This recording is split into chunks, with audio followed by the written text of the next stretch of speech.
जय हिंद। स्वागत है आपका हमारे इस YouTube चैनल के ऊपर। आज मैं बात करने आया हूं पटना हाई कोर्ट के चीफ जस्टिस के बारे में बात करने। पटना हाई कोर्ट जो है वो 1916 में स्थापित हुआ था और उस वक्त ये दूसरी महिला चीफ जस्टिस बनी है पटना हाई कोर्ट के, और इनका नाम है मीनाक्षी मदन राय।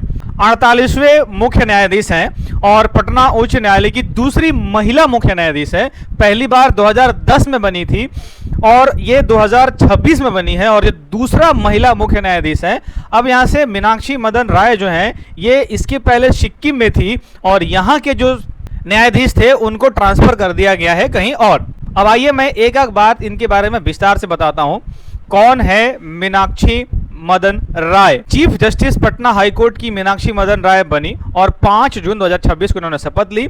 बात यह है कि अगर सुप्रीम कोर्ट का कोई जज अगर शपथ लेता है तो वो कौन दिलाता है, और अगर पटना हाई कोर्ट का अगर चीफ जस्टिस कोई शपथ ले रहा है तो वो कौन दिलाता है। जाहिर सी बात है दोनों ही केस में उस जगह पे राज्यपाल और राष्ट्रपति का काम होता है। यानी कि अगर तो मीनाक्षी मदन राय को जो है वो 5 जून 2026 को शपथ दिलाई गई, और शपथ कौन दिलाते हैं तो उस राज्य के गवर्नर, यानी हमारे राज्य के गवर्नर जो राज्यपाल हैं वो शपथ दिलाते हैं। और यदि किसी कारण से राज्यपाल नहीं रहे, किसी कारण से राज्यपाल अगर हमारे संवैधानिक पद से छोड़ना पड़ा स्वास्थ्य के गड़बड़ी के कारण या कोई भी कारण, और अगर उप राज्यपाल हो ही ना, उस केस में जनरली जो है या तो दूसरे राज्यपाल हमारे बिहार के राज्यपाल बनेंगे, जिसमें कि 7वां संविधान संशोधन में लिखा गया था ये, और या तो जो पटना हाई कोर्ट के जो चीफ जस्टिस होंगे वो उस राज्यपाल के चीजों को संभालेंगे। अगर किसी भी तरह से पटना हाई कोर्ट की चीफ जस्टिस ही वहां से सीट को खाली कर दे,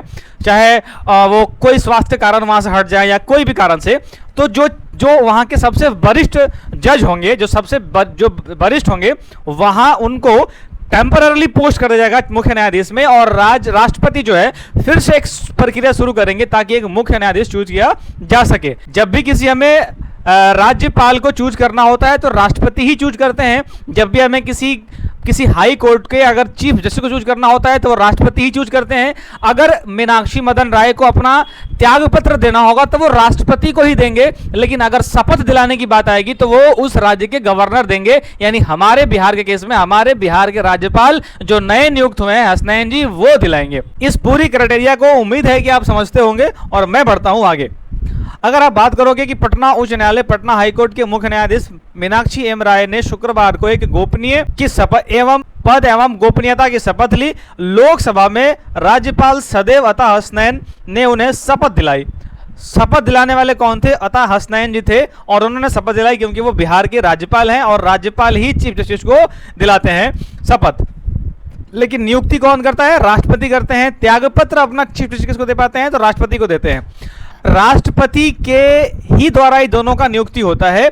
और याद रखिएगा कि अगर किसी चीफ जस्टिस को राष्ट्रपति चूज किए हैं तो उनकी कार्यकाल 62 साल तक तो रहती है, लेकिन उनको अंतिम रूप से कब उस पद से हटाना है ये राष्ट्रपति का ही फैसला होता है।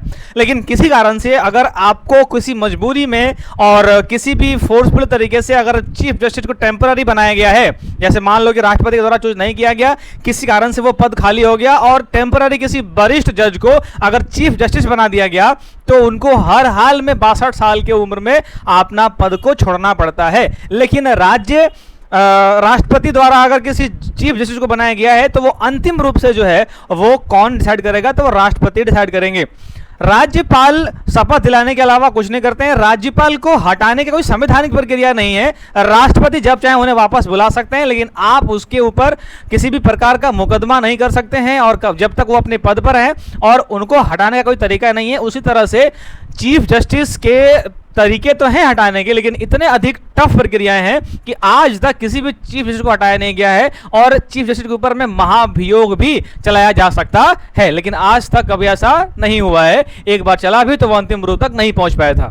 लोकसभा में राज्यपाल सैयद अता हसनैन ने शपथ दिलाई, और शपथ ग्रहण समारोह में मुख्यमंत्री समाज चौधरी, उप मुख्यमंत्री विजय कुमार चौधरी, मंत्री श्रवण कुमार और पूर्व राज्यपाल गंगा प्रसाद भी उपस्थित रहे हैं।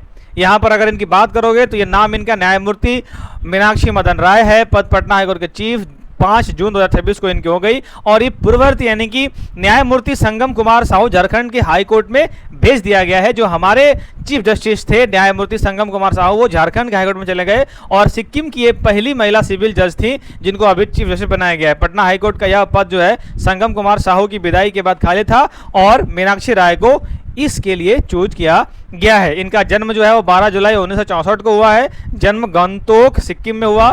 पिता मदन मोहन रसैली सिक्किम सरकार के पूर्व गृह सचिव और रवि माल रसैली पूर्व स्कूल शिक्षक इनकी माताजी थी और सिक्किम की बेटी हैं, वहाँ पे नाम एडजेक्ट मिट रहा है। सिक्किम में सिविल जज बनने की पहली महिला। उसी वर्ष उन्हें सिक्किम न्यायिक सेवा में न्यायिक दंडाधिकार प्रथम श्रेणी या सिविल जज नियुक्त किया गया है और इस उपलब्धि के साथ वह पद पर पहुंचने वाली सिक्किम की पहला महिला बनी है। अपने न्यायिक करियर में उन्होंने जिला एवं सत्र न्यायाधीश, रजिस्ट्रार जनरल, फैमिली कोर्ट जज, NDPS कोर्ट और भ्रष्टाचार निरोध अधिनियम के विशेष न्यायाधीश सहित अनेक महत्वपूर्ण दायित्वों का निर्वहन उन्होंने किया है। न्यायाधीश मीनाक्षी M राय को 15 अप्रैल 2025 को सिक्किम हाईकोर्ट के न्यायाधीश के रूप में पदोन्नत किया गया था, यानी कि चूज किया गया था। ये है मीनाक्षी मदन राय 48वें मुख्य न्यायाधीश के रूप में शपथ ग्रहण की है और बिहार के राज्यपाल अता हसनैन ने लोक भवन में पद की एवं गोपनीयता की शपथ जो है वो दिलाई है। तो हमारी जो है ये हैं अता हसनैन जी हैं और मीनाक्षी मदन राय हैं। दोनों की तस्वीर आप देख सकते हैं। इनकी जो है पूरी स्कूल शिक्षा जो रही है वो सिक्किम में रही है और स्नातक लेडी श्री राम कॉलेज दिल्ली राजनीतिक शास्त्र में रही है। कानून की degree campus law centre Delhi विश्वविद्यालय और बार 1990 में एसोसिएशन ऑफ दिल्ली में रहा है। इनके बारे में थोड़ा और जानोगे तो 1990 में जो सिक्किम की पहली मुख्य न्यायाधीश मजिस्ट्रेट प्रथम बनी है और मुख्य न्यायाधीश जो है वो मजिस्ट्रेट जिला और सत्र न्यायाधीश बनी है। सिक्किम हाईकोर्ट के रजिस्ट्रार जनरल भी रही हैं ये और सिक्किम हाईकोर्ट के कार्यवाहक चीफ जस्टिस जो है 18, 19, 21 और 25 रही हैं। 15 अप्रैल 2015 को सिक्किम हाईकोर्ट के पीठ में पदोन्नत सिक्किम की पहला जस्टिस और 5 जून में पटना हाईकोर्ट की चीफ जस्टिस बनी है।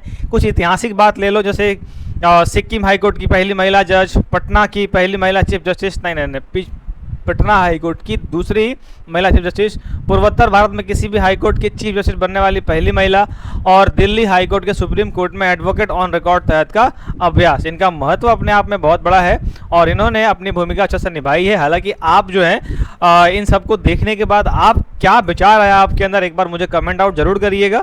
साथ साथ में जाते जाते मैं एक बात बताना चाहता हूँ आपको कि हमारे बिहार के अंदर जो है, हमारे बिहार के अंदर जितने भी सवाल अभी बन सकते हैं जो हम कमीशन को हिट करने वाले हैं, वो सारा का सारा इस चैनल के ऊपर में कंप्लीटली आपको मिल रहा है। रेगुलर बेसिस पे लाइव क्लास भी मिल रहा है जो बिहार स्पेशल पे मिल रहा है। तो जो लोग अभी तक इस सेशन को ज्वाइन नहीं किए हैं वो आराम से करके और रेगुलर बेसिस पे आप देखते रहिए।